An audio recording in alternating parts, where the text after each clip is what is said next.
Bienvenue dans cette nouvelle édition du QG News. Au Sénégal, Karim Wade ne fait l'objet d'aucune restriction de visite. C'est ce qu'a tenu à affirmer le ministère de la Justice sénégalais face aux accusations d'un groupe de soutien.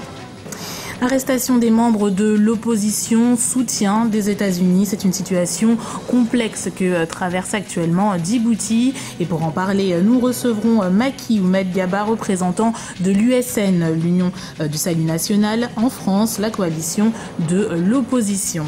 Et puis, le Gabon se prépare à passer à l'ère de la télévision numérique terrestre. Mais pour les autorités gabonaises, cette transition pourrait même survenir d'ici la fin de l'année 2014. Au Sénégal, le ministère de la Justice persiste et signe. Aucune interdiction de visite ne pèse sur Karim Wade. C'est ce que dénonçait un collectif de soutien au fils de l'ancien président Abdoulaye Wade.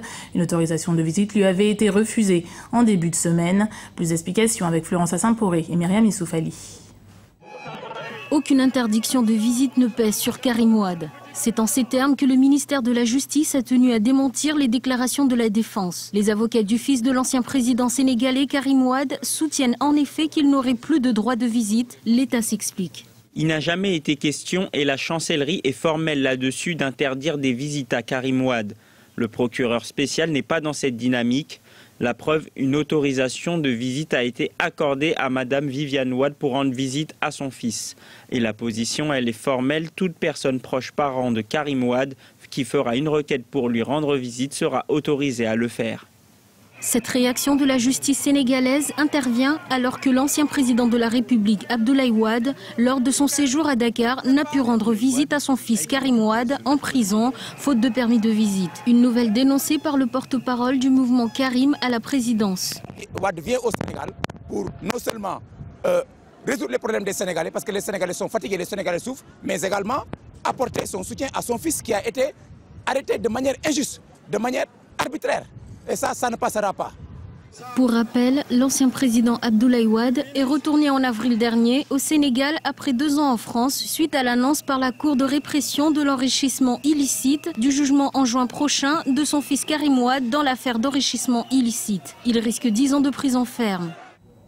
Selon la Ligue djiboutienne des droits de l'homme, une centaine de personnes auraient été interpellées à la sortie de mosquées à la fin du mois d'avril 2014. Des arrestations qui précédaient celles de travailleurs arrêtés quelques jours plus tard lors de la journée du 1er mai. La plupart seraient toujours en détention, en contexte qui illustre la situation de tension dans laquelle se trouve Djibouti. Et pour en parler, nous recevons Monsieur Macky Oumed Gaba, représentant en France de l'USN, l'Union pour le Salut National, la coalition de l'opposition. Alors Monsieur Gaba, bonjour. Bonjour. Merci d'avoir accepté notre invitation. Première question, est-ce que vous avez des nouvelles de ces personnes qui ont été arrêtées? Donc le 1er mai à la fête du travail et puis le 3 mai à la fête de la liberté de la presse ont été arrêtés une centaine de Djiboutiens qui tenaient un meeting dans le cadre de leurs activités et à ce jour 40 sont toujours détenus. Donc beaucoup ont été battus en prison et vont mal, mais quand même une trentaine ont pu être soignés pendant la détention et après la détention. Donc cette situation, elle illustre l'échec de la reprise du discours entamé en février 2013. Quelles en sont, à votre avis, les raisons? Alors, l'échec des négociations entamées en février 2013, plutôt en mars 2013. En février, c'était les élections. En mars, nous avons proposé un dialogue politique. Ces dialogues n'est pas totalement clos, puisque l'opposition a toujours la main tendue pour reprendre le dialogue. Le gouvernement de Djibouti, dans un premier temps, il a donné des gages de vouloir aller aux négociations, mais actuellement, nous constatons qu'il a fait complètement l'inverse. Il veut faire passer, faire taire les Djiboutiens et sans aller dans les négociations. Alors cette stratégie, il le fait alors que le président de Djibouti est en rencontre avec Barack Obama. Cela est étrange. Néanmoins, nous savons que bientôt nous aurons plus d'informations sur ce qui s'est dit exactement avec Obama. qui lui a quand même un contingent militaire à Djibouti qui a besoin d'être en bien avec la population de Djibouti. Et justement, là, cette rencontre avec Barack Obama, vous en parlez, le loyer des forces militaires, enfin la présence des forces militaires a été prolongé. Son loyer va s'élever à 63 millions de dollars par an au lieu de 38. Qu'est-ce que vous pensez de cette décision ? Nous sommes fiers, en quelque sorte, que Djibouti puisse participer en qualité de plateforme pour la paix internationale. C'est excellent. Néanmoins, une Djibouti de même pas 800 000 habitants peut très bien allier et la démocratie pour les populations locales et être une plateforme pour la paix dans le monde. Il n'y a pas de contradiction à cela. Les Djiboutiens ne demandent pas la lune, ils demandent une démocratie, une liberté, comme dans tous les pays modernes à ce jour. Et les Djiboutiens ont démontré qu'ils étaient disposés à réclamer cette liberté, cette démocratie, et nous l'aurons. Et qu'est-ce que l'USN réclame en fait en termes de propositions pour rétablir le dialogue? Alors l'USN réclame bien sûr dans un premier temps la libération des prisonniers politiques dans leur totalité, réclame aussi les réformes démocratiques qui permettront à Djibouti de fonctionner de façon démocratique.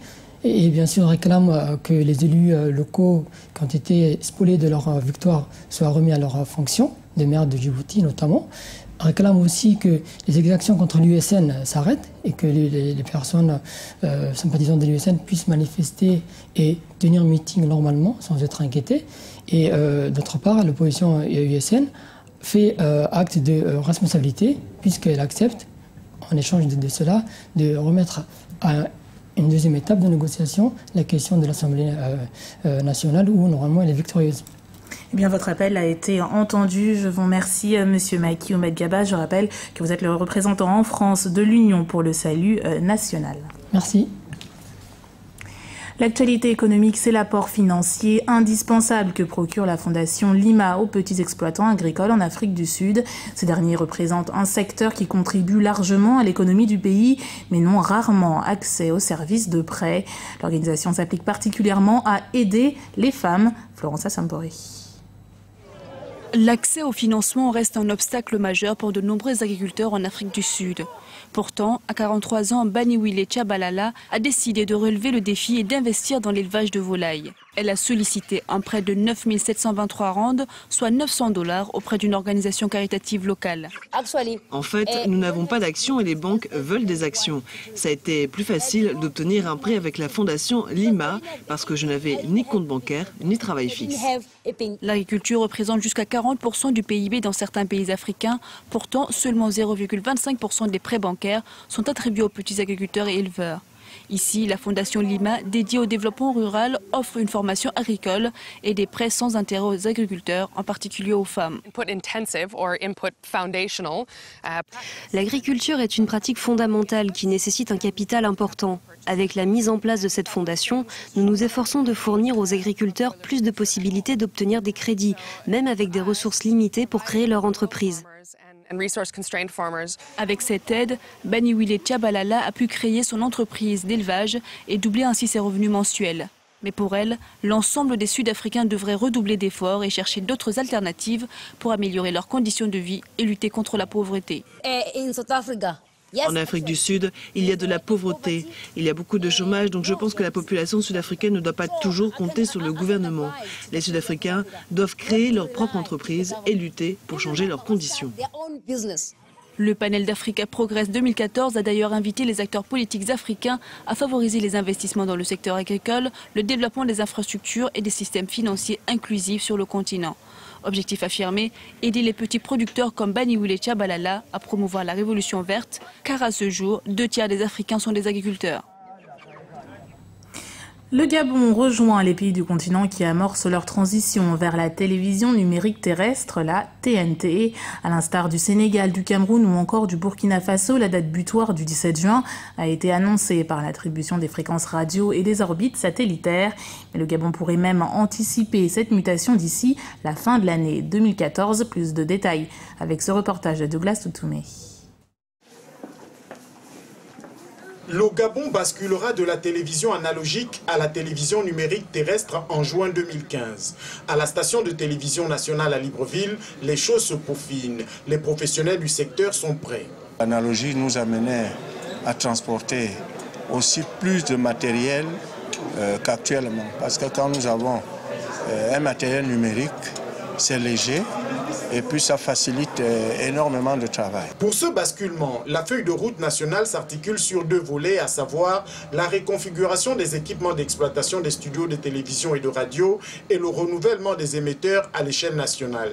Décembre 2014, janvier 2015, nous allons donc anticiper en quelque sorte la mise en place pour pouvoir effectivement être prêt au moment du basculement à la date butoir du 17 juin 2015. Ce basculement nécessite tout de même un renforcement des capacités des communicateurs. La grande majorité de ces professionnels travaillent depuis plus de 50 ans avec l'analogique. Nous sommes donc aujourd'hui en train de commencer la mise en œuvre de ces sessions de formation pour préparer justement les personnels à l'utilisation du nouveau mode numérique de diffusion. Réussir cette migration passe en outre par des partenariats avec des opérateurs de téléphonie mobile. Préparer les usagers à l'adaptation numérique, mais surtout une enveloppe budgétaire qui avoisine le milliard de francs CFA. C'était le journal de la rédaction. Merci de l'avoir suivi. Retrouvez dans un instant une nouvelle édition du QG News sur Africa 24.